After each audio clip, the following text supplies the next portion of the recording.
আসসালামু আলাইকুম ওয়া রাহমাতুল্লাহি ওয়া বারাকাতুহু।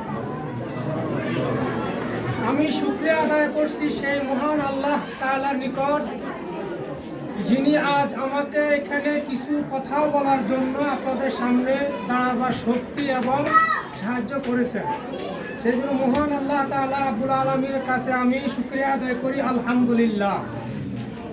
সেই সাথে আমি অভিভাবক হিসাবে আমরা সবাই সচেতন এবং সবাই আমরা ভালো একজন অভিভাবক, আমরা সব কিছু জানি। তারপরে আমি অভিভাবক হিসাবে আমাদের কিছু কিছু জায়গা ঘাটতি আছে, যার কারণে বা যে উদ্দেশ্যে আমি আমার সন্তানকে বুলদিঘি কামিল মাদ্রাসা পড়ানোর জন্য দিয়েছি, কিন্তু আমি আমার সন্তান থেকে যেই কিছু পাওয়ার জন্য দিয়েছি আমি কিছু পাচ্ছি না। কেন পাচ্ছি না সেটার জন্য আসলে কি আমরা অভিভাবকরা দায়ী, না আমাদের যারা শিক্ষক মহোদয় আছেন তারা দায়ী?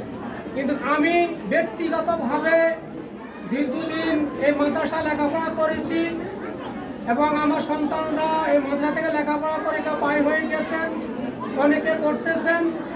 আমাদের অভিভাবকদের আসলে দায়িত্ব অবহেলার কারণে আমরা সন্তান থেকে যে জিনিসগুলো পাওয়ার দরকার ছিল সেগুলো আমরা পাচ্ছি না। আমরা সবাই জানি। তারপরে যে ঘাটতিগুলো আমি মনে করতেছি অভিভাবক হিসাবে, সেই হিসাবে আমি আপনাদের সাথে আমি বলার জন্য চেষ্টা করতেছি। এক,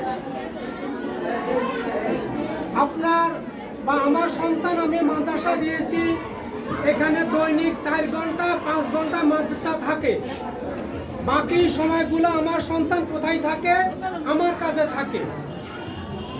আমার সন্তান যে 5 ঘন্টা মাদ্রাসা ছিল, অবশ্যই মাদ্রাসাতে তাকে তার গাইডে তার বইয়ে কিছু লেখাপড়া দেওয়া হয়েছে, সেগুলো সে কি বাড়িতে লেখাপড়া করে কিনা সেগুলো দেখার দায়িত্ব কিন্তু মাদ্রাসার শিক্ষকদের নয়, এই দায়িত্ব হলো আমাদের।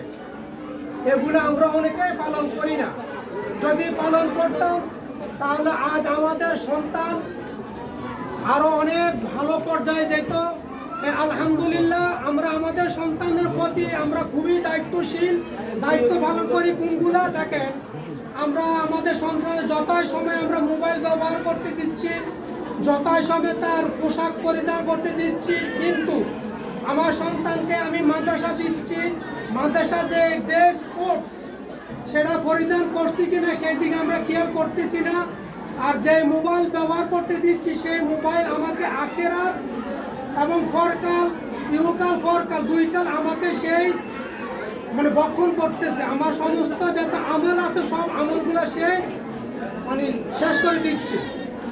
আমি অভিভাবক হিসাবে আপনাদের কাছে একটা চাচ্ছি, এই বুলদিঘি কামিল মাদ্রাসা কোথায় ছিল, কোথায় আসছে? 4টি কামিল মাদ্রাসা, এখানে 4টি বিভাগ অনার্স আছে। আমরা অনেকে মনে করি যে আমার সন্তানকে পাশে অনেকগুলো মাদ্রাসা হইতেছে সেগুলোতে দেয়, কিন্তু না।